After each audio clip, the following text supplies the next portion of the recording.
Hey there guys, welcome to the meat shop. In this episode I'm going to show you how to make British bangers, a fresh frying sausage. I'm going to give you the recipe, the steps, and let you know why they call it a banger. So, if you guys like the video, give it a thumbs up and subscribe, and let's get to making us some bangers. Alright guys, so on the agenda today is the British banger.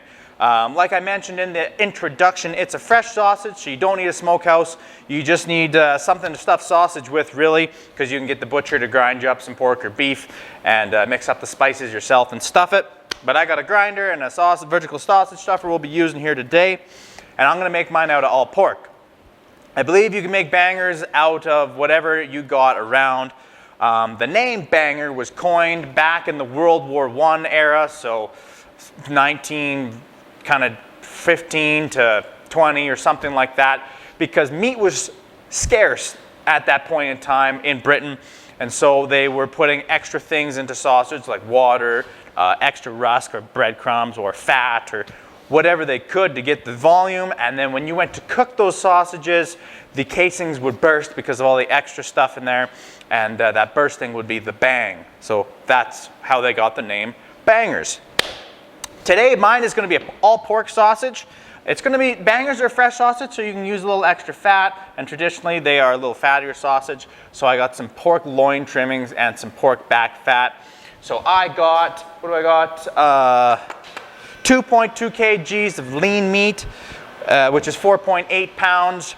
And then I put in 800 grams of fat, which is 1.7 pounds. So I got a 3 kilogram batch, or 6.6 pounds. Altogether, roughly. And so it's going to be, this one's about 25% fat is what that works out to, just under, which is nice. Like I said, it's going to keep it moist whilst cooking. Now, the seasonings, I have pre-mixed them up. I'm going to add them after I grind it. We're going to grind it once on a coarse plate at 3/8.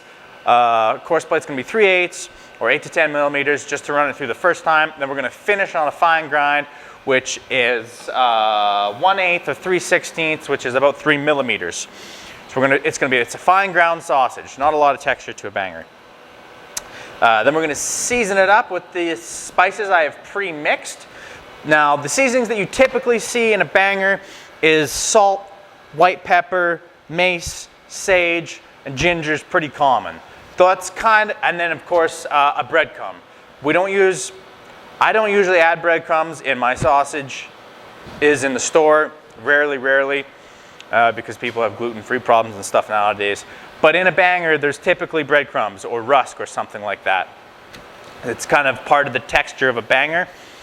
You can exclude that and use binders or skip binders and just mix them thoroughly at that step. But like I said, typical spices is white pepper, sage, mace, ginger. Now, I'm not saying that those are the only spices that can be in a banger. I see in the comments lots of times like, oh, well, it's not a banger unless it's got coriander or whatever. You can start with those spices, and then some, I've read lots of recipes. Some have a couple more things. Some don't have some of those ingredients, but those are the most stereotypical ones you'll see most often in a banger. I should note too that Britain, where these hail from, or the UK, where they hail from, I think is under-recognized for their quality of fresh sausages. When everyone thinks sausage, they think, Germany, and the dried stuff comes from Italy and Spain and all that stuff. Really cool cold smoke comes out of Eastern Europe. But the UK has some of the best fresh sausages in the world. But the banger's kind of on the low end of that spectrum. So when they cook the banger nowadays, I don't know back in the World War I era how it was cooked, but when they cook the banger nowadays, they cook it, you see it's in pub foods lots. It's usually served with some sort of starch, like a Yorkshire pudding or potatoes, or on a bed of roasted potatoes with some sort of gravy. So that's the banger. That's all the info about the banger. Those are the spices. Oh, and the amount of spices. I'll give them to you now before we start the grind. We got white pepper or salt at 18 grams per kilogram, white pepper at 3 grams per kilogram, sage, ground sage at 2 grams per kilogram, mace at 2 grams per kilogram, ginger 3 grams per kilogram, breadcrumbs, 10 grams per kilogram, which can be subbed out with a binder. And when I say binder, someone always asks what's binder. It's a protein. So you can use soy protein, whey protein, deheated mustard protein, something like that to add protein, to get protein extraction during the mixing process, which helps the meat hang on to water. And then of course, water at 10%, which is 100 grams, 100 milliliters per kilogram. So that's everything about the banger. Let's run it through the grinder. First coarse, then fine. All right, so the first grind is going to be on this coarse plate, just to make it easier on your grinder. This meat has all come out of the freezer, so it's all partly frozen.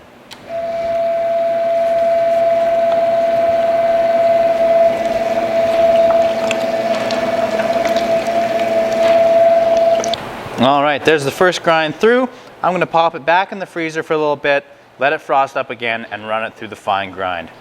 All right, the sausage has just come out of the freezer again. It's firmed up, so it's ready to be run through on the fine plate. The reason I do this is it helps retain moisture in your final product, and it runs through your grinder a little more easily. You will have less smearing. Here we go, the final grind on the 1/8, 3/16 plate or 3 to 4 millimeter plate. All right, so we finished up our fine grind, and here's our pork in the end. A nice kind of white, creamy, light pork color, nice fresh pork from this week.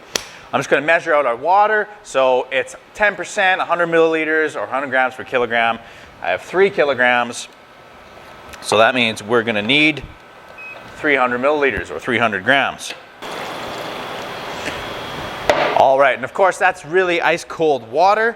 Now I get the question sometimes, why don't you add the water to your spice mixture and then add it in as a paste?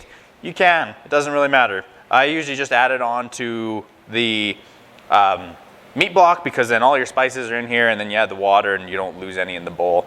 But it doesn't really make that big of a difference. But here's the spice mix for you. A little sage, white pepper, ginger, mace, breadcrumbs, salt. Looks good. All right, now we'll add those on.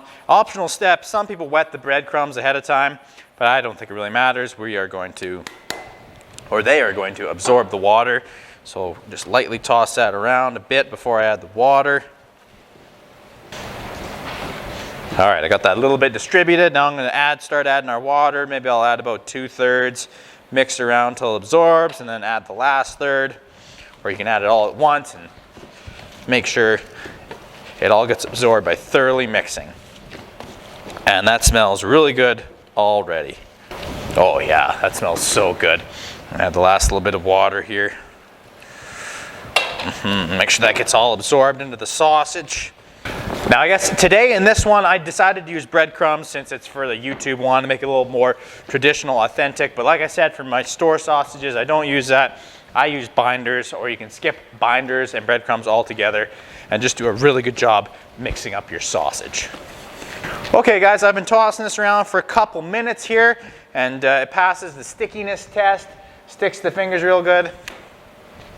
So that means it's time to load it up into the sausage stuffer. And today I'm stuffing it into 29-32 millimeter natural hog casings, or you can do the same with collagen casings. They make kind of a larger diameter collagen casings. I see them in them lots too. But it is usually in a larger diameter, eaten in a larger diameter sausage casing. When you're loading your sausage into the sausage stuffer, make sure to pack it down really well to get rid of your air pockets. Okay, I got it all loaded in there.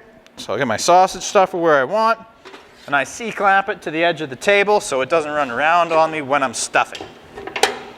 So like you guys have seen me do before, I'm going to find the end of the sausage casing. I'm going to open it up and then flush some water into it.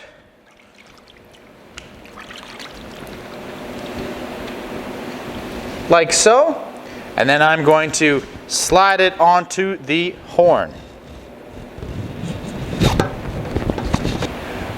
And then, like you guys have probably seen me do many times before as well, I'm going to let a little bit of sausage out and I let a little bit hang off the edge. Then I control the pressure by how firmly I press my thumb on the tip of the horn. You want the sausages to be able to pinch a little bit because we're gonna link these up after we stuff them. Okay, there they come. Now, just control the pressure. And you stop and check every so often, make sure you can pinch through. Shoot them out of there. No air pockets showing up, so we did a good job of loading it into the horn.